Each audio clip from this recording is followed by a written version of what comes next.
So now let's turn our attention to the long run for monopolistically competitive markets, so long run. So we saw in the short run we could have positive economic profit, like that's the graph that we drew, but we could also see negative economic profit, or they could just break even as well, depending on the relationship between price and that average cost per unit. So in the long run, free entry, as we talked about before, free entry and exit will drive economic profit. So remember, we're always talking about economic profit. Profit to zero. So we're going to get zero economic profit in the long run for all of our firms. And the way to think about this is, if profit was greater than zero, then there's incentive for other firms to enter this market.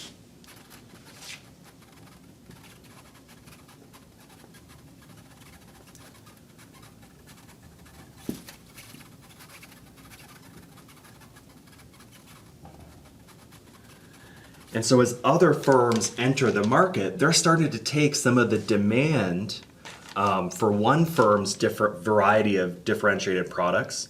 They're starting to take a little bit of that demand. So it's going to shift the demand curve for each of the existing firms in a little bit.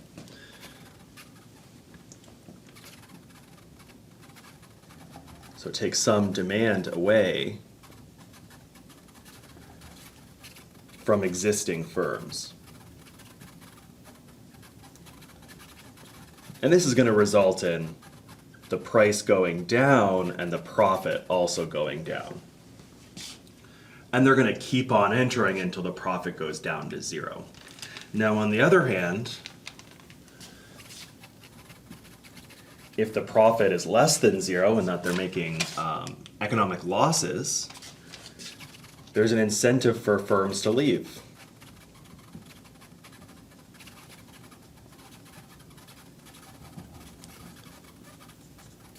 And as these firms leave the market, the remaining firms are going to be able to enjoy a little bit more demand, since the consumers from the firm that left are going to buy one of the other varieties of this differentiated product.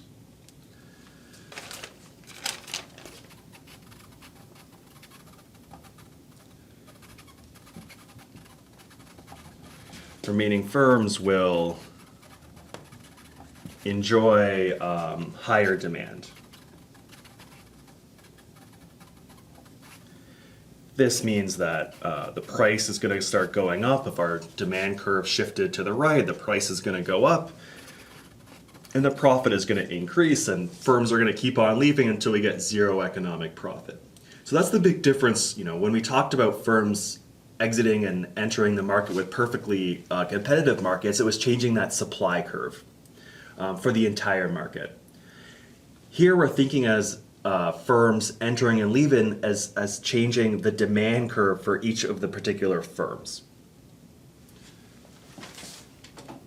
So let's draw our graph or a diagram for the long run equilibrium in these monopolistically competitive markets. So Kwani, we're going to leave a little space over here so we can discuss a few things. So firms are going to enter. So firms enter or exit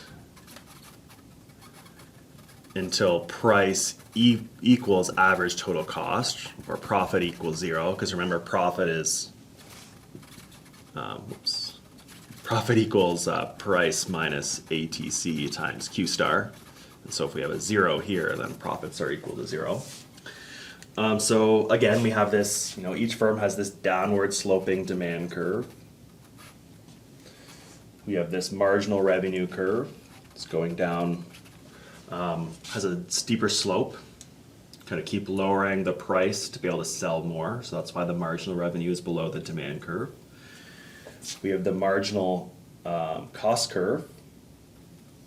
Looks like this. So I'm going to make sure I find the spot that's going to work out well before I draw the average total cost. But remember, we picked the quantity by marginal revenue equals marginal cost. So here's the Q star that maximizes profits. and we need zero profit, which means that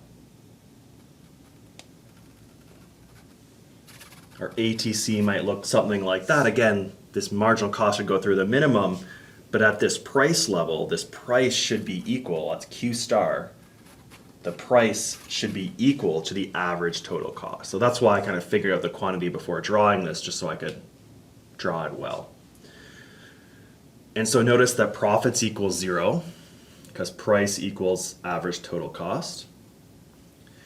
We know that there's deadweight loss because we're not producing, so it's not allocatively efficient, because we're not producing where marginal cost equals the demand curve, so we have this deadweight loss. But it's also not productively efficient. So if we think of this as maybe the long run average cost curve, we're not at the minimum point of this long run average cost curve.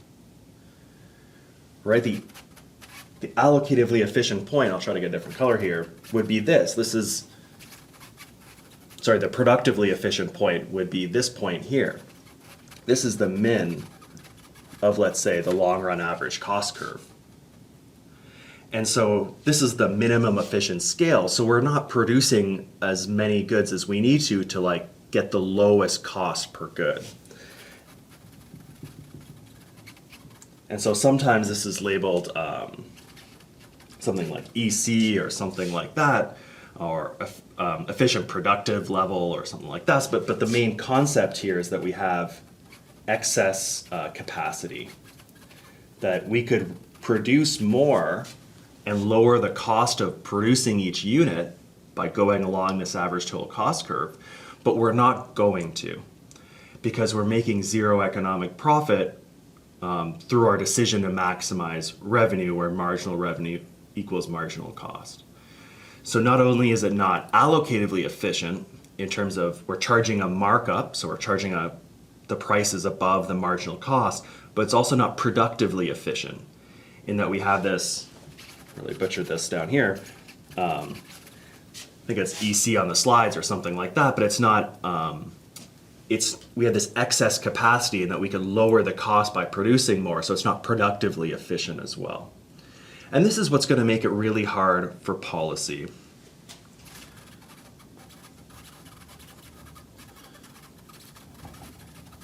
So it's not efficient. There's deadweight loss and excess capacity. But firms are making zero economic profit.